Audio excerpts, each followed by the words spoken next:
Good morning friends. प्रबल academy में आप सभी का स्वागत है। मैं राजदीप सर, फिजिक्स फैकल्टी, आप सभी का स्वागत करता हूँ। दोस्तों, हम लोग आज से नए सेशन की शुरुआत कर रहे हैं। नए सेशन इन द सेंस कि अभी तक आप लोगों ने बोर्ड्स के बारे में पढ़ा होगा, 12th के बारे में आप लोग बोर्ड्स की तैयारी कर रहे होंगे। तो आज से हम लोग, अभी आपका तो 7th मंथ कंप्लीट हो गया है, आपने जो भी तैयारियाँ की होंगी वो सब तो ठीक है, बट अभी आपके पास में अभी कहा जा रहा है कि आपका एग्ज़ाम मार्च के लास्ट या फिर अप्रैल के फर्स्ट वीक से शुरू होगा। तो हम लोग उसको देखते हुए अपनी तैयारियों को शुरू करेंगे, क्योंकि अभी आपके पास ज़्यादा समय तो बचा नहीं है, थोड़ा सा ही समय है। तो उस समय में आप क्या क्या कर सकते हो, बोर्ड में कितना अच्छा नंबर अचीव कर सकते हैं, गेन कर सकते हैं, इसको ध्यान में रखते हुए हम लोग आज से अपनी स्ट्रेटजी को बनाते हुए और पढ़ाई को शुरू करेंगे। दोस्तों, आप लोगों का पहला जो चैप्टर है इलेक्ट्रिक चार्ज एंड फील्ड, चूंकि आपके पास में 2 वॉल्यूम बुक हैं, फर्स्ट और सेकंड, तो इस बार कुछ पोर्शंस भी कटे हुए हैं आपके बोर्ड के, तो उसको मद्देनजर रखते हुए हम क्वेश्चंस के साथ साथ में आपकी प्रैक्टिस को कराएंगे और साथ ही साथ सारी चीज़ों को कवर अप करते हुए चलेंगे, ताकि बोर्ड एग्जाम तक आपकी प्रिपरेशन अच्छी हो सके और आप अपनी पढ़ाई को अच्छे तरीके से कर सकें। तो आज हम बोर्ड के चलते हुए देखते हुए आज हम आपकी पहले चैप्टर की शुरुआत करते हैं इलेक्ट्रिक चार्ज एंड फील्ड से। दोस्तों, पहला जो चैप्टर है इलेक्ट्रोस्टैटिक्स। बात करते हैं इलेक्ट्रोस्टैटिक्स। इलेक्ट्रोस्टैटिक्स है क्या? तो आप लोगों ने जैसा भी देखा होगा कि साइंस क्या है, science is the well organised knowledge. Science एक पूरी तरह की नॉलेज है जो आपको देती है। अब साइंस में कई तरह के ब्रांचेज हैं, फिजिक्स, केमिस्ट्री, बायो। तो फिजिक्स जो आपका ब्रांच है उसमें आप क्या करते हो? तो फिजिक्स में आप नेचर और उसके लॉस को स्टडी करते हो। नेचर और उसके लॉस का स्टडी करने का मतलब कि नेचर में क्या क्या चीज़ें घटित हो रही हैं, क्या क्या चीज़ें हो रही हैं, इन सारी चीज़ों को आप फिजिक्स में पढ़ते हो। तो फिजिक्स के अंतर्गत ही एक और ब्रांच आता है, दैट इज इलेक्ट्रिसिटी, यानी इलेक्ट्रिकल इंजीनियरिंग। इलेक्ट्रिकल या इलेक्ट्रिसिटी फिजिक्स का ही एक ब्रांच है, जिसमें हम लोग इसके बारे में, चार्ज के बारे में और उसकी प्रॉपर्टीज़ के बारे में पढ़ते हैं। तो इलेक्ट्रिकल इंजीनियरिंग में चार्ज और उसकी प्रॉपर्टीज़ के बारे में पढ़ते हुए हम एक और छोटा सा टॉपिक उसमें देखते हैं, that is called electrostatics. Electrostatics क्या है? तो जब चार्ज आपका रेस्ट में हो, तो रेस्ट के में रहते हुए उसके पास में जो प्रॉपर्टी होगी, उस प्रॉपर्टी को हम लोग इलेक्ट्रोस्टैटिक्स कहते हैं। यानी चार्ज जब आपका रेस्ट में है, उस समय उसके पास में ढेर सारी प्रॉपर्टीज़ होंगी, उन सारी प्रॉपर्टीज़ को हम इलेक्ट्रोस्टैटिक के अंतर्गत पढ़ते हैं। तो इलेक्ट्रोस्टैटिक्स क्या है?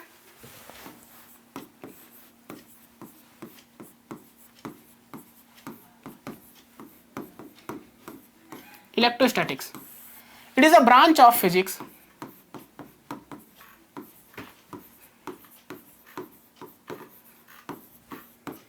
electricity, branch of electricity,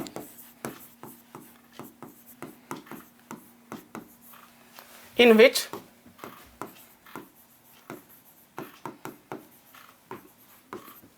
we study about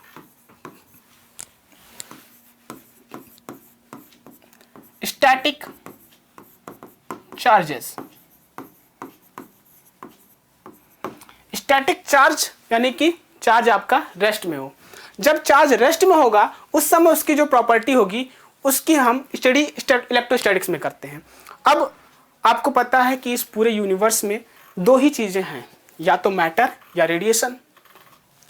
अब अगर मैटर है, कोई भी चीज़ मैटर से बना हुआ है, या भी कोई चीज़ रेडिएशन है, ये पूरा यूनिवर्स इन्हीं दोनों से मिलके बना हुआ है। जैसे मैटर आपकी बंदूक की गोली है। जब आपकी बंदूक की गोली के पास क्या है? मास है, और जब वो चलता है दैट मीन्स उसके पास में मोमेंटम है, और चलते हुए उसके पास में चल रहा है दैट मीन्स उसके पास एनर्जी है। तो यानी कि जब वो बंदूक की गोली किसी ऑब्जेक्ट को हिट करेगा तो वो वर्क डन करेगा, यानी कि उसने वर्क किया। किसने? मास ने, मैटर। दूसरी चीज, आप एक लेजर लाइट जलाओगे तो वो भी जाके किसी ऑब्जेक्ट को हिट करेगा और गर्म करेगा, तो उसने भी वर्क डन किया। यानी मैटर से भी वर्क डन होता है और रेडिएशन से भी वर्क डन हो रहा है। और भी कई प्रॉपर्टीज हैं। सन से लाइट आती है, दैट इज रेडिएशन। आप किसी ऑब्जेक्ट को थ्रो कर रहे हो, उसने उस पर वर्क किया, दैट इज वर्क डन। तो 2 ही चीजें इस पूरे यूनिवर्स में है, मैटर और रेडिएशन। तो रेडिएशन की बात तो हम करेंगे बाद में, बात करते भी मैटर की। मैटर में क्या क्या चीजें होती हैं, तो आपने 4 तरह की फोर्सेस पढ़े हुए हैं। बेसिक फोर्सेस 4 तरह के, फोर्सेस वैसे कई तरह की हैं, लेकिन आपने यूनिफिकेशन पढ़ा है, फिजिकल वर्ड में यूनिफिकेशन पढ़ा होगा, जिसमें यह कहा जाता है कि जितने भी फोर्सेस हैं, अब ढेर सारे फोर्सेस पढ़ेंगे तो आपको कंफ्यूजन भी ढेर सारा होगा, इसलिए कहते हैं कि उन सारे फोर्सेस को कम किया जाए, एक कम से कम फोर्सेस को पढ़ा जाए। तो हमने कहा कि फोर्सेस को कम करते गए तो 4 तरह के बेसिक फोर्सेस, फंडामेंटल फोर्सेस हमें मिले। वो 4 फोर्सेस कौन कौन से हैं? तो gravitational force, electrostatics force, weak nuclear force और स्ट्रॉन्ग न्यूक्लियर फोर्स। ये 4 तरह के फोर्सेस आपके सामने हैं और आपको ये पढ़ना है। तो वीक न्यूक्लियर फोर्स और स्ट्रॉन्ग न्यूक्लियर फोर्स, ये तो न्यूक्लियस में लगता है, क्योंकि ये माइक्रोस्कोपिक है, बहुत छोटे होते हैं, ये न्यूक्लियस में लगते हैं। और ग्रेविटेशनल फोर्स और इलेक्ट्रोस्टैटिक फोर्स ये मैक्रोस्कोपिक होते हैं। मैक्रोस्कोपिक मतलब ये बड़े रेंज में लगते हैं। तो ग्रेविटेशनल फोर्स और इलेक्ट्रोस्टैटिक फोर्स ये आपके माइक्रोस्कोपिक फोर्स होते हैं। वीक न्यूक्लियर फोर्स और स्ट्रॉन्ग न्यूक्लियर फोर्स ये आपके मैक्रोस्कोपिक फोर्स होते हैं। तो बात करते हैं ग्रेविटेशनल फोर्स की। ये आप पढ़ चुके हो ग्रेविटेशनल फोर्स 11th में। ग्रेविटेशनल फोर्स जब किसी ऑब्जेक्ट के पास में मास है, यानी उनके पास में मैटर है, तो ये ऑब्जेक्ट उस ऑब्जेक्ट पर एक फोर्स लगाता है। That force is called gravitational force. और ये फोर्स आपका अट्रैक्शन फोर्स होता है, यानी किसी ऑब्जेक्ट पे पास मास है तो उसकी मास की प्रॉपर्टी की वजह से उस ऑब्जेक्ट पर एक फोर्स लगता है, that is called gravitational force. लेकिन हमने कहा कि इसके मास की वजह से इन दोनों के बीच में फोर्स लग रहा है, यानी यहां पर एक प्रॉपर्टी है मास की प्रॉपर्टी। अब बात करते हैं कि अगर एक कोई ऑब्जेक्ट है हमारे पास में, ये इसको अगर हम यहां से छोड़ देते हैं तो ये अर्थ इसको अपनी तरफ अट्रैक्ट करता है, that is called gravitational force. तो ये अट्रैक्ट क्यों करता है? क्योंकि अर्थ इस पर एक फोर्स लगाता है। क्यों? क्योंकि अर्थ के पास भी मास है, इसके पास भी मास है, तो ये अर्थ को अपनी तरफ अट्रैक्ट करेगा। तो अर्थ ही इसको अपनी तरफ क्यों अट्रैक्ट कर रहा है? ये अर्थ को अपनी तरफ क्यों नहीं अट्रैक्ट कर रहा है? क्योंकि अर्थ का मास ज्यादा है, इसका मास कम है, दैट्स वाई। तो जिसका मास ज्यादा होता है वो उसको अपनी तरफ अट्रैक्ट करेगा। ठीक है, तो हमने कहा कि अब आप एक कागज लो, एक कोई कागज लेते हैं हम, और इस कागज को नीचे गोंद लगा दें और दूसरा कागज इस पर चिपका दें ऐसे नीचे से। तो जब आप इस दूसरा कागज इस पर चिपकाओगे तो क्या होगा? ये जो गोंद लगा हुआ कागज है, अगर आप पहले वाले कागज को ऐसे पकड़ोगे तो गोंद लगा हुआ कागज नीचे नहीं गिरेगा। क्यों नहीं गिरेगा? क्योंकि गोंद से लगा हुआ है, इन दोनों के बीच में एक फोर्स लग रहा है। भाई ग्रेविटेशनल फोर्स अर्थ का बहुत ज्यादा है, तो अर्थ इस कागज को खींचेगा, लेकिन ये कागज नीचे की तरफ नहीं गिरेगा। क्यों नहीं गिरेगा? भाई क्योंकि अर्थ का मास ज्यादा है, इसका मास कम है, तो इसको अर्थ की तरफ जाना चाहिए था, लेकिन नहीं जा रहा है। क्यों नहीं जा रहा है? इसके पीछे रीजन है। रीजन क्या है कि पहले वाले कागज ने दूसरे वाले कागज पर एक फोर्स लगाया होगा, दैट्स वाई वो नीचे की तरफ नहीं जा रहा। और ये वाला फोर्स ज्यादा होगा अर्थ की ग्रेविटेशनल फोर्स से, इसीलिए वो नीचे की तरफ नहीं जा रहा है। अच्छा, तो ये वाला जो फोर्स है, इन दोनों के बीच में जो फोर्स लग रहा है, that is called electrical force या फिर इलेक्ट्रोस्टैटिक्स फोर्स।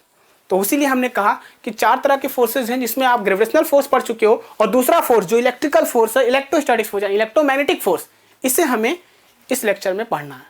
तो इलेक्ट्रोमैग्नेटिक फोर्स ये हर जगह पे अवेलेबल है। भाई जब आप कपड़े पहनते हो तो कपड़ा बॉडी से चिपका हुआ है, तो कपड़ा बॉडी पर भी एक फोर्स लगा, दैट इज इलेक्ट्रिकल फोर्स। आपके सर चाक से ब्लैक बोर्ड पर लिखते हैं तो चाक ब्लैक बोर्ड पर चिपक जाता है, that is also called electrical force. तो इलेक्ट्रिकल फोर्स हमें डेली लाइफ में बहुत जगह देखने को मिलते हैं। तो वही एक नया फोर्स आया इलेक्ट्रिकल फोर्स। ये किसकी वजह से आ रहा है? ये आ रहा है चार्ज की वजह से। यानी कि एक नई प्रॉपर्टी हमारे पास में आई, चार्ज। चार्ज की वजह से ये इलेक्ट्रिकल फोर्स आपके सामने आया। तो इसके बारे में पढ़ना है कि चार्ज क्या है। अच्छा, यानी मैटर की एक और प्रॉपर्टी है चार्ज। तो आप कभी देखते होगे कि कभी कोई बॉडी चिपकती है और कभी नहीं चिपकती है। जैसे कि आप बचपन में स्केल से सर को रगड़ते होगे और फिर उसको कागज से चिपकाते होगे फाड़ के, तो वो कागज स्केल पर चिपक जाता था। और अगर आपने सर से नहीं रगड़ा था तो नहीं चिपकता था। क्यों? क्योंकि कभी तो उसने चिपकाया, जब आपने नहीं रगड़ा तो वो कागज से नहीं चिपका, लेकिन जब आपने उसको सर से रगड़ा और चिपकाया तो कागज से चिपक गया। यानी कभी वो कागज पर फोर्स लगाता है और कभी कागज पर फोर्स नहीं लगाता है। ऐसा क्यों? कि कभी फोर्स लगा रहा है, कभी नहीं लगा रहा है। तो ऐसा इसलिए होता है क्योंकि ये जो हमारी चार्ज है, पहले जब आपने सर से नहीं रगड़ा था तब बॉडी हमारी कैसी थी? अनचार्ज थी। बॉडी हमारी कैसी थी, अनचार्ज थी। लेकिन जब आपने उसको सर से रगड़ा तब हमारी बॉडी कैसी हो गई, चार्ज हो गई। तो यहां पर एक प्रॉपर्टी समझ में आई मैटर के पास में कि उसके पास में दो तरह की प्रॉपर्टी और है, दैट इज चार्ज और अनचार्ज। तो चार्ज और अनचार्ज क्या होता है इसको आप समझेंगे। अब देखिए चार्ज के बारे में हम आपको समझाते हैं कि चार्ज है क्या एक्चुअल में। तो जैसे कि आपने स्केल को लिया और उस स्केल को, स्केल किससे मिलके बना हुआ है, छोटे छोटे पार्टिकल से मिलके बना हुआ है। पार्टिकल किससे मिलके बने हुए, एटम से मिलके बने हुए। तो उस स्केल का एक एटम उठा लेते हैं हम, ठीक है, और उसका इलेक्ट्रॉनिक कॉन्फ़िगरेशन हम यहाँ पे दिखा रहे हैं। ये न्यूक्लियस है, न्यूट्रॉन प्रोटॉन बीच में आपके हैं, इसके चारों तरफ इलेक्ट्रॉन रिवॉल्व करते हैं।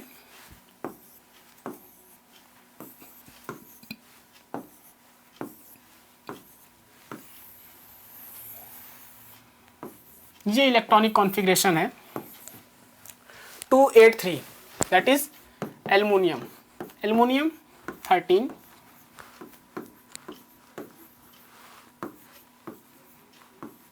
ये इलेक्ट्रॉनिक कॉन्फ़िगरेशन है एल्युमिनियम के एक एटम का। हम बात करते हैं कि अभी ये बॉडी कैसी है। तो आपने जब एल्युमिनियम के स्केल को सर से नहीं रगड़ा था तो ये बॉडी कैसी थी, अनचार्ज थी, क्योंकि इसमें से ये कागज को चिपका नहीं रहा था, फोर्स कागज पर नहीं लगा रहा था। तो अभी ये बॉडी कैसी है, ये अनचार्ज है, ये कागज पर फोर्स नहीं लगा रहा। तो इसको चार्ज करने के लिए क्या करेंगे हम, तो हमने कहा इस बॉडी को चार्ज करने के लिए आप इस पर एनर्जी देंगे। एनर्जी किस तरह से देते हैं, तो आप इसको सर से रगड़ते हैं। जब आप सर से रगड़ेंगे तो स्केल और सर के बीच में फ्रैक्शन होगा और उस फ्रैक्शन की वजह से हीट प्रोड्यूस होगा। आपने पढ़ा है लोअर क्लासेस में कि जहाँ भी फ्रैक्शन होता है वहाँ पे हीट प्रोड्यूस होता है। तो वो हीट क्या है, हीट एक तरह की एनर्जी है, it is the form of the energy. तो हीट एक तरह की एनर्जी है, उस एनर्जी की वजह से इसको एनर्जी मिलेगी। अच्छा, एनर्जी कैसे मिलेगी, तो आपको पता है कि हर एक इलेक्ट्रॉन के पास में अपनी अपनी एनर्जी होती है और वो अपनी एनर्जी लेके अपने अपने ही ऑर्बिट में घूमते रहते हैं। और जो इलेक्ट्रॉन न्यूक्लियस के पास में होता है उसके पास में एनर्जी ज़्यादा होती है, जो इलेक्ट्रॉन न्यूक्लियस से दूर होता है उसके पास में एनर्जी कम होती है ड्यू टू द डिस्टेंस। अच्छा, तो लेट्स सपोज दैट हमने कहा इसके पास में इलेक्ट्रॉन है, एनर्जी है 6 इलेक्ट्रॉन वोल्ट, इसके पास में है 4 इलेक्ट्रॉन वोल्ट और इसके पास में है 2 इलेक्ट्रॉन वोल्ट। ये एनर्जी का हमने बना दिया, एज्यूम कर लिया। अब हम कहते हैं कि जब आप इसको सर से रगड़ते हो तो स्टार्टिंग में जब आपने इसको सर से रगड़ा, आपने इसको एनर्जी दी थोड़ी सी 0.1 इलेक्ट्रॉन वोल्ट, और फिर जब देखा कि कागज़ से चिपकाने पर तो नहीं चिपक रहा था, फिर आपने इसको फिर से रगड़ा, अब आपने एनर्जी दे दी 1 इलेक्ट्रॉन वोल्ट, फिर से चिपकाया, नहीं चिपक रहा है। आपने फिर से सर से रगड़ा और फिर आपने इसको एनर्जी दी। अब जब आपने एनर्जी दी तो इसे 2 इलेक्ट्रॉन वोल्ट एनर्जी मिल गई, और जैसे ही इसे 2 इलेक्ट्रॉन वोल्ट एनर्जी मिली तुरंत क्या हुआ, ये अपनी एनर्जी को ये पा गया। भाई अगर इसको आपको 100 रुपये चाहिए, आपको 100 रुपये मिल जाए तो आपका काम हो जाए, आप समोसा चाय पानी सब खा लो, पी लो, ऐश कर लो, तो आप क्या करोगे, आप अभी घर में बैठे हुए हो अपने, आपके पापा बाहर से आए और आपको 100 रुपये दे दें, तो वो रुपया क्या है, एनर्जी है। एक तरह से जो रुपया है 100 रुपये वो एक तरह की एनर्जी है जो बाहर से आपको दी जा रही है। तो जैसे ही आप 100 रुपये पाओगे, अभी क्या थे, आप अपने घर में बैठे हुए थे, आपको 100 रुपये की जरूरत है, 100 रुपये आपको मिल जाए तो आप घर से बाहर निकल चले जाओगे। जैसे ही आपके पापा है, आपको उन्होंने 100 रुपये दिया और तुरंत आप 100 रुपये पाए तो आप घर में तो रुकोगे नहीं, तुरंत घर से बाहर जाओगे, जो करना है समोसा पिज्ज़ा जो भी खाना खा लोगे। वैसे 100 रुपये में पिज्ज़ा मिलता नहीं है, ठीक है, हाँ 99 वाला मिल जाता है, ठीक है। तो जैसे ही आपको एनर्जी मिलेगी, उसको एनर्जी मिलेगी, वो अपनी क्लास को यानी अपने घर को छोड़कर बाहर चला जाएगा और जो करना होगा करेगा। सेम चीज जब आपने इसको सर से रगड़ा तो जैसे ही इसको एनर्जी मिली 2 इलेक्ट्रॉन वोल्ट की, तुरंत ये अपनी क्लास को छोड़ के बाहर चला जाएगा। और क्या गया, negative.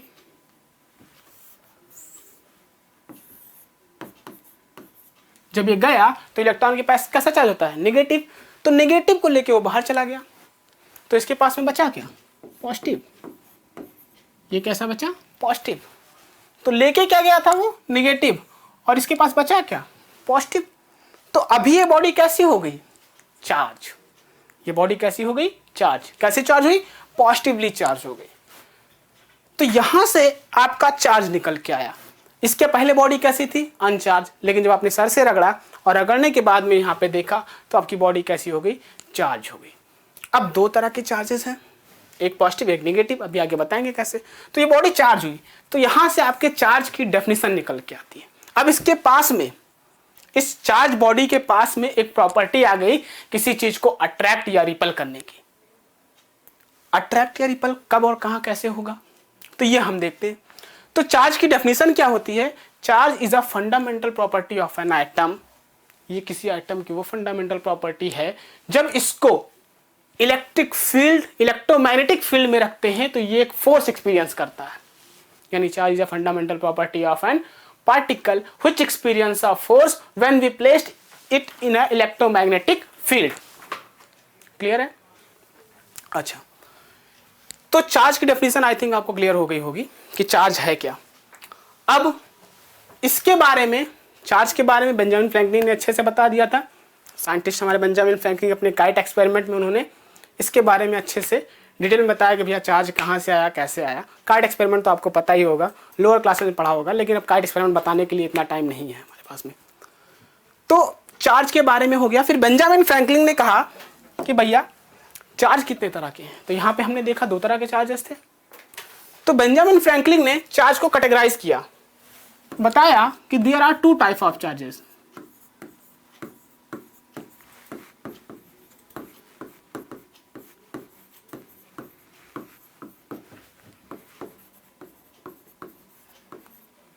There are two type of charges. First, positive charge, and another is negative charge.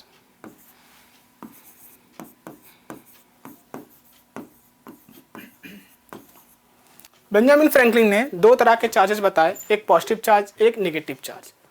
अब पॉजिटिव चार्ज और नेगेटिव चार्ज ये होते क्या, और इन्होंने इनका नाम पॉजिटिव और नेगेटिव ही क्यों रखा, कुछ और क्यों नहीं रखा? क्योंकि पहले क्या होता था कि साइंटिस्ट अपने नाम पे नियर अबाउट इसको रख लेते थे नाम, कि भैया बेंजामिन या फ्रैंकलिन, बेंजामिन और फ्रैंकलिन भी रख सकते थे। इन्होंने पॉजिटिव और नेगेटिव क्यों रखा? तो ये उन्होंने देखा था कि जब एक पॉजिटिवली एक चार्ज बॉडी को और दूसरी चार्ज बॉडी को, दोनों को फ्रीली ऐसे हैंग कर देते थे, एक चार्ज बॉडी और दूसरी चार्ज बॉडी दोनों को फ्रीली हैंग कर दिया इन्होंने। अब जब हैंग किया तो देखा कि कभी कभी तो एक दूसरे को अट्रैक्ट कर लेते थे और कभी कभी एक दूसरे को रिपल कर लेते थे। अभी आपने इसको घुमा के ऐसे छोड़ दिया तो फिर देखा कि फिर से ये इस तरह आ जाते थे। तो ऐसा क्यों होता था? इन्होंने कहा, और कभी कभी क्या होता था कि जब एक बॉडी दूसरी बॉडी पे आती थी तो न्यूट्रल हो जाती थी पूरी तरह से। ये सारी चीज़ें उन्होंने देखी। तो इन्होंने कहा कि भैया कहीं पर एक बॉडी में आती है और दूसरी बॉडी, और दोनों बॉडी मिलके न्यूट्रल हो जाते हैं, मतलब चार्ज, एक चार्ज दूसरा चार्ज आता है और दोनों मिलके न्यूट्रल हो जाते हैं, यानी जीरो हो जाते हैं। तो ऐसा कहाँ पे होता है? तो ऐसा सिर्फ आपका एक ब्रांच है, मैथमेटिक्स ब्रांच, जहाँ पे दो चीज़ें मिलती हैं न्यूट्रल हो जाता है। जैसे कि +5 और -5, ये जब दोनों मिलते हैं तो जीरो हो जाता है, न्यूट्रल हो जाता है। और यहाँ ये चीज़ उन्होंने यहाँ पे देखी। तो उन्होंने कहा कि भैया ये सिर्फ फिजिक्स, आपका मैथमेटिक्स ब्रांच में होता है कि दो चीज़ें मिलती हैं और न्यूट्रल हो जाता है। दैट्स वाई इसमें से एक पॉजिटिव होगा और एक नेगेटिव होगा, तभी दोनों मिलके न्यूट्रल होते हैं, अदरवाइज दोनों मिलके न्यूट्रल होते नहीं। तो उन्होंने एक का नाम पॉजिटिव और दूसरे का नाम नेगेटिव चार्ज रख दिया। अच्छा, ये पॉजिटिव और नेगेटिव चार्ज का नाम तो उन्होंने बता दिया। इनके पास में प्रॉपर्टी क्या आई? तो फिर से वही प्रोसेस किया, दोनों को हैंग किया, और जब हैंग किया तो उन्होंने देखा कि कभी कभी एक दूसरे को अट्रैक्ट करते थे, कभी कभी रिपल करते थे। तो कब अट्रैक्ट करते थे, कब रिपल करते थे? उन्होंने एक पॉजिटिवली चार्ज लिया, एक पॉजिटिवली चार्ज लिया, और दोनों को हैंग किया तो देखा दोनों एक दूसरे को रिपल कर रहे हैं। और एक पॉजिटिव एक नेगेटिव लिया, दोनों को हैंग किया और देखा कि दोनों एक दूसरे को अटैक कर रहे हैं। तो यहाँ पर इन्होंने बताया, एक प्रॉपर्टी दी, एक कैरेक्टरिस्टिक्स दिया कि लाइक चार्जेस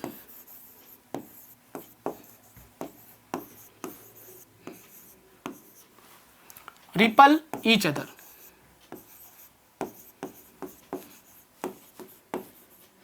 लाइक चार्जेस एक दूसरे को रिपल करते हैं और अनलाइक चार्जेस एक दूसरे को अट्रैक्ट करते हैं।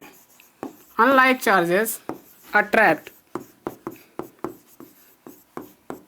ईच अदर, यानी लाइक चार्जेस एक दूसरे को रिपल करते हैं और अनलाइक चार्जेज एक दूसरे को अट्रैक्ट करते हैं। दैट मीन्स प्लस और माइनस यानी पॉजिटिव और नेगेटिव चार्ज एक दूसरे को अटैक करेंगे और पॉजिटिव पॉजिटिव और नेगेटिव नेगेटिव चार्ज एक दूसरे को रिपल करेंगे। ये प्रॉपर्टी उन्होंने बताई। अच्छा, ये तो उन्होंने बता दिया, लेकिन आप पता कैसे करोगे कि कौन सी बॉडी चार्ज है और कौन सी बॉडी अनचार्ज है? तो इसको पता करने के लिए एक इंस्ट्रूमेंट आया दैट इज कॉल्ड इलेक्ट्रोस्कोप।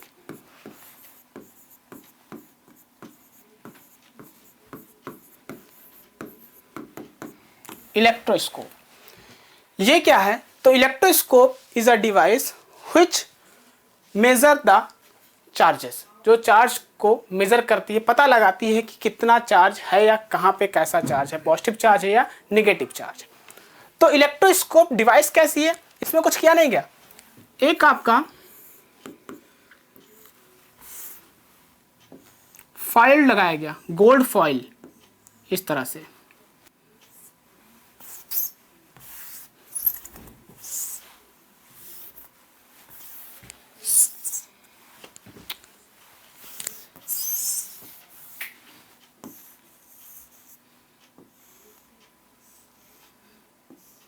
ये गोल्ड फॉइल, और ये गोल्ड फॉइल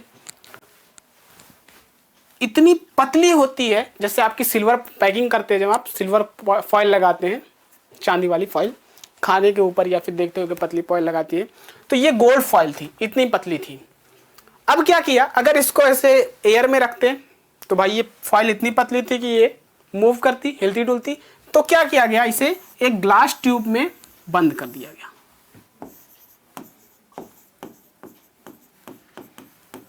और ऊपर ये आपकी मेटल है। अब क्या किया गया कि जिस बॉडी का पता लगाना है कि वो बॉडी चार्ज है या अनचार्ज है, उस बॉडी को लाके यहाँ पे टच करा दिया जाएगा। अब आपको बताएंगे कि जो हमारी चार्ज होती है वो चार्ज कंडक्शन के थ्रू एक बॉडी से दूसरी बॉडी में जाती है और इंडक्शन के थ्रू भी एक बॉडी से दूसरी बॉडी में जाती है। अभी आपको क्लियर करेंगे जब पढ़ाया जाएगा तब। तो क्या किया कि जिस बॉडी का पता लगाना है कि बॉडी चार्ज है या अनचार्ज है, उस बॉडी को लाके यहाँ पे पहले एक पॉजिटिवली चार्ज बॉडी को लाके यहाँ पे टच करा दिया। जब पॉजिटिवली चार्ज बॉडी को लाके यहाँ पे आप टच कराओगे तो देखोगे कि वो पॉजिटिव चार्ज यहाँ पे आएगा और इस तरह से इसके पास में आ जाएगा, इधर भी पॉजिटिव चार्ज आ जाएगा। एक पॉजिटिव चार्ज बॉडी को लाके पहले इससे टच करा दिया। आफ्टर दैट अब जिसका पता करना है भैया कि कौन सी बॉडी हमारी चार्ज या अनचार्ज या कैसी चार्ज है, पॉजिटिव चार्ज या नेगेटिव चार्ज, उस बॉडी को लाके आप यहाँ से टच करा दोगे। अगर उसके पास में पॉजिटिव हुआ, पॉजिटिव चार्ज बॉडी हुई वो, तो वो पॉजिटिव आएगा और फिर से इसमें ऐड होगा, ऐड हो जाएगा, और इतना ऐड हो जाएगा कि इन दोनों के बीच में रिपल्सन फोर्स होगा और ये जो आपकी फाइल थी ये एक्सटेंड हो जाएगी। अब एक्सटेंड हो जाएगी। अब जब एक्सटेंड हो गई, थोड़ी सी एक्सटेंड होगी, तो आपको पता चल जाएगा कि इसके पास में पहले से प्लस था और प्लस आ गया, दैट्स वाई ये एक्सटेंड हो गई। तो आपको पता चल जाएगा कि जो बॉडी हमने लगाई थी, टच कराई थी, वो कैसी है, पॉजिटिवली चार्ज है। लेट्स सपोज दैट आप जो बॉडी लाए वो नेगेटिव चार्ज थी, तो अगर वो बॉडी नेगेटिव चार्ज हुई तो यहाँ से नेगेटिव आएगा, तो ये प्लस और माइनस नेगेटिव होकर न्यूट्रल हो जाएगा, ये भी न्यूट्रल, ये भी न्यूट्रल, ये भी न्यूट्रल, ये भी न्यूट्रल, सारे क्या हो जाएंगे, आपके न्यूट्रल हो जाएंगे। तो जब न्यूट्रल हो जाएंगे तो जो एक्सपेंड हुआ था वो क्या हो जाएगा, फिर से कॉन्ट्रैक्ट हो जाएगा, आपका फिर से कॉन्ट्रैक्ट हो जाएगा, जिससे आपको ये पता चलेगा कि भैया जब आप इस पे नेगेटिव चार्ज दिए तो जो एक्सपेंड हुआ था वो फिर से कॉन्टैक्ट हो गया। दैट मीन्स कि ये बॉडी कैसी है, नेगेटिवली चार्ज। तो इससे हमें पता चलता है कि कौन सी बॉडी पॉजिटिवली चार्ज है, कौन सी बॉडी नेगेटिवली चार्ज है, या कौन सी बॉडी अनचार्ज है। अब अगर आप अनचार्ज बॉडी को लाए और इससे टच करा दिए, तो जब अनचार्ज बॉडी को लाओगे, इसे टच कराओगे, तो इसमें कोई इफेक्ट ही नहीं आएगा। जब इफेक्ट नहीं आएगा तो आप बताओगे भैया हमारी बॉडी जो है वो अनचार्ज है। तो इलेक्ट्रोस्कोप मेजर करता है कि कौन सी बॉडी चार्ज है, कौन सी बॉडी अनचार्ज है। ठीक है, यहाँ तक किसी को कोई डाउट हो तो बता देना। बाकी हम लोग फिर नेक्स्ट क्लास में डिस्कस करेंगे कि चार्ज के बारे में और उसकी प्रॉपर्टी, कैरेक्टरिस्टिक्स की, इस चार्ज के पास में कितना फोर्स होगा, कैसे क्या लगेगा, कहाँ कितना फोर्स लगेगा, इसकी पूरी कैरेक्टरिस्टिक्स को हम नेक्स्ट क्लास में स्टार्ट करेंगे। Thank you very much.